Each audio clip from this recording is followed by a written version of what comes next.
తెలంగాణ ప్రజలందరికీ నా ముందున్నటువంటి తెలంగాణ జాగృతి సైనికులందరికీ పేరు పేరున హృదయపూర్వకంగా నమస్కారాలు. జై తెలంగాణ. ఇవాళ మరి మంచి ముహూర్తం ఉంది కాబట్టి వినిపిస్తుందా? అందరూ ఒకసారి పిడికిలెత్తుతారా? అందరూ హాల్లో ఉన్న వాళ్ళందరూ జై తెలంగాణ.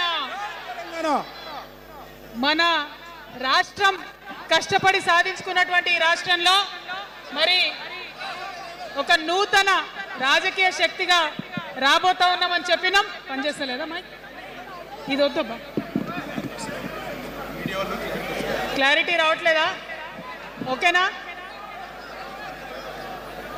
పక్క జరగండి, సైడ్ జరగండి. అందరూ దయచేసి ఇక్కడ మిత్రులు సైడ్ జరగండి. సౌండ్ సిస్టమ్ వాళ్ళు తొందర వచ్చి సౌండ్ కరెక్షన్ చేయండి. మన పార్టీ పేరు చెప్పాలా? రెడీయా? టిఆర్ఎస్. జై తెలంగాణ, జై టిఆర్ఎస్, జై తెలంగాణ, జై తెలంగాణ, జై తెలంగాణ. తెలంగాణ రాష్ట్ర సేన, జై తెలంగాణ రాష్ట్ర సేన, జై తెలంగాణ రాష్ట్ర సేన, జై తెలంగాణ రాష్ట్ర సేన. కవితమ్మ గారి నాయకత్వం, కవితమ్మ గారి నాయకత్వం, కవితమ్మ గారి నాయకత్వం, కవితమ్మ గారి నాయకత్వం, కవితమ్మ గారి నాయకత్వం. తెలంగాణ టైగర్ కవితమ్మ గారి నాయకత్వం, జై తెలంగాణ టైగర్ కవితమ్మ గారి నాయకత్వం, జై తెలంగాణ. అందరూ వేదిక మీద కూర్చోవలసిందిగా విజ్ఞప్తి. తెలంగాణ రాష్ట్ర సేన, తెలంగాణ రాష్ట్ర సేన మనందరం కూడా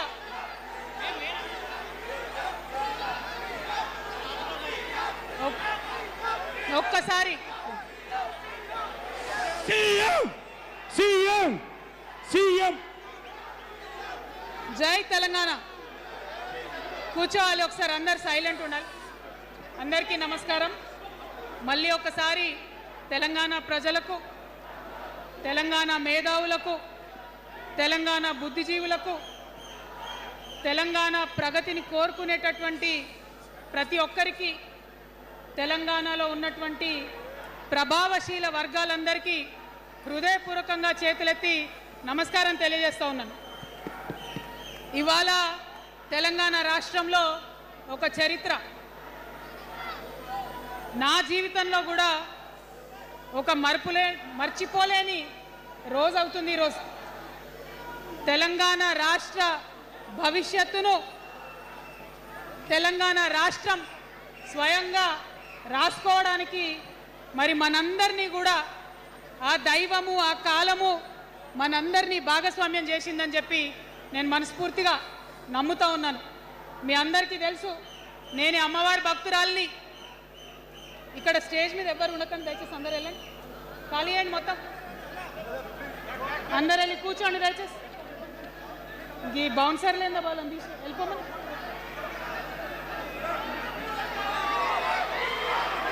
జై తెలంగాణ.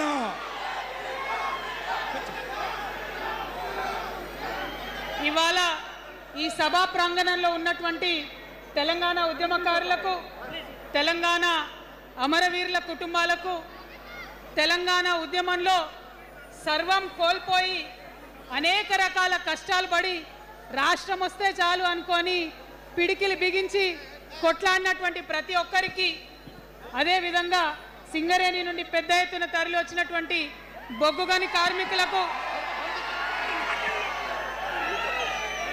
నాకు సింగరేణి చాలా ఇష్టం, కానీ మీకంటే మా ఆడబిడ్డలంటే నాకు ఇంకా ఇష్టం. ఈ సభలో ఉన్నటువంటి మా ఆడబిడ్డలకు ప్రత్యేకంగా నమస్కారం తెలియజేస్తున్నా.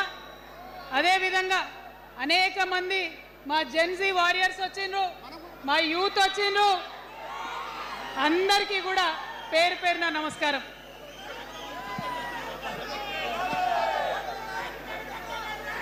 ఇవాళ ఇవాళ చాలా చాలా చాలా చాలా మంది ఎదురు చూస్తూ ఉన్నారు ఏం జరుగుతుంది ఈ రాష్ట్రంలో అని. ఒక్క మాట మాత్రం నేను నా తెలంగాణ ప్రజలకు చెప్పగలుగుతా. గత 20 ఏళ్లుగా తెలంగాణ ఉద్యమంలో నేను పోషించినటువంటి పాత్ర, తెలంగాణ జాగృతి పోషించినటువంటి పాత్ర మీ అందరికీ తెలిసిందే. తెలంగాణ ఉద్యమంలో ఆడబిడ్డలందరినీ కూడా భాగస్వామ్యం చేయాలని చెప్పి తెలంగాణ జాగృతి నుండి బతుకమ్మను ఎత్తుకొని ఊరు వాడ తిరిగి మా జాగృతి కార్యకర్తలు తెలంగాణ సాంస్కృతిక దీపాన్ని పదిలంగా దాచిపెట్టుకున్నారు.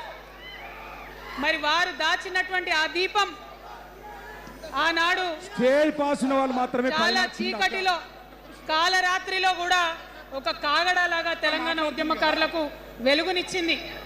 మా సింగరేణి గని కార్మికుల చేతిలో కందిలైంది.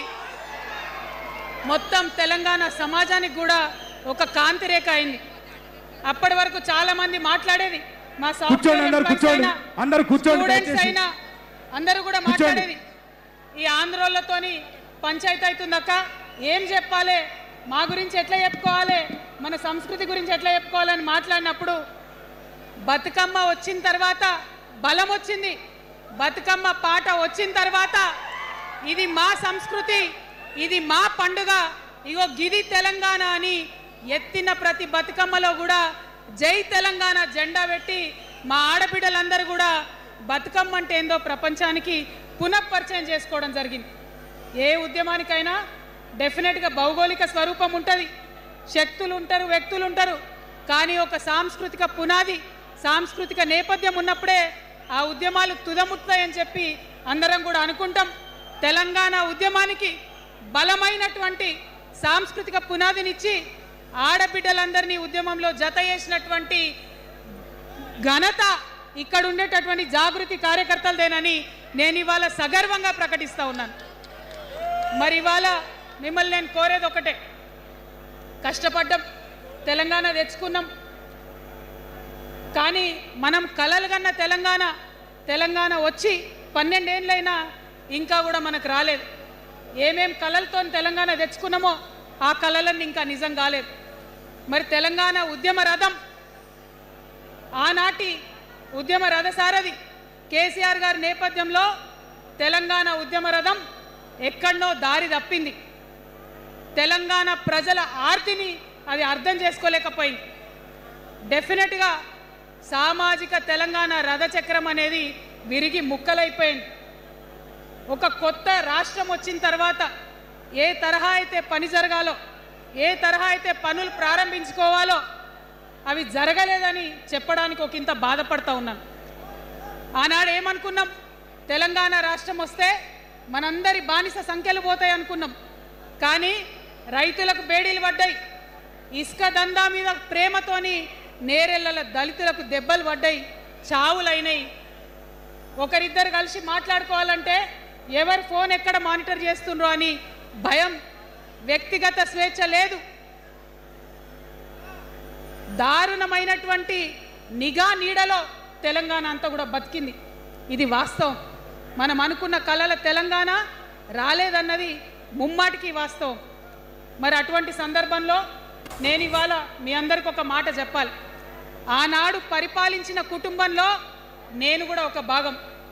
ఆనాడు పరిపాలించిన కుటుంబంలో ఒక భాగమైనందుకు కొన్ని విషయాలకు నేను సిగ్గుపడతా ఉన్నాను.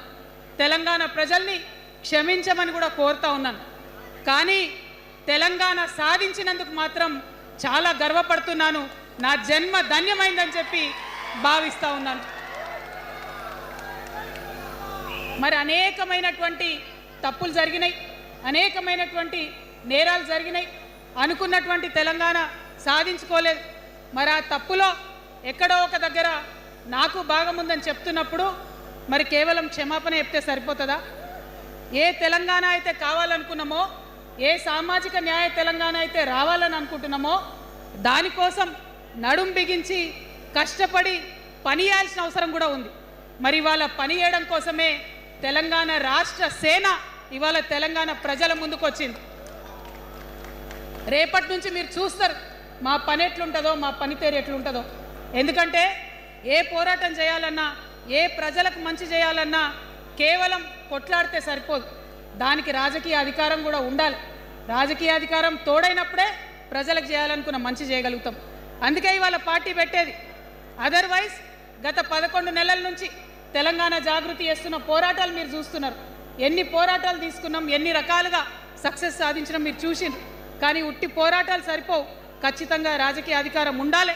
దానికోసమే ఇవాళ తెలంగాణ రాష్ట్ర సేన మీ ముందుకు వచ్చిందని చెప్పి నేను సగర్వంగా ప్రకటిస్తూ ఉన్నాను. మరి ఈ పొలిటికల్ పార్టీ ఏదైతే తెలంగాణ ప్రజల కోసం వచ్చిందో అది టెక్నికల్గా అధికారం తెచ్చుకోవడానికి, ఎన్నికల్లో పాల్గొనడానికి డెఫినెట్గా బాగుంటుంది. కానీ దానికి ఒక ఆత్మ ఉండాలి, దానికి ఒక నేపథ్యం ఉండాలి. ఇవాళ బీఆర్ఎస్తో అదే కదా ప్రాబ్లం. టెక్నికల్గా బాగున్నారు, ఎలక్షన్ పోతున్నారు, సీట్లు గెలుస్తున్నారు, కానీ తెలంగాణ ఆత్మను కోల్పోయింది. కాబట్టే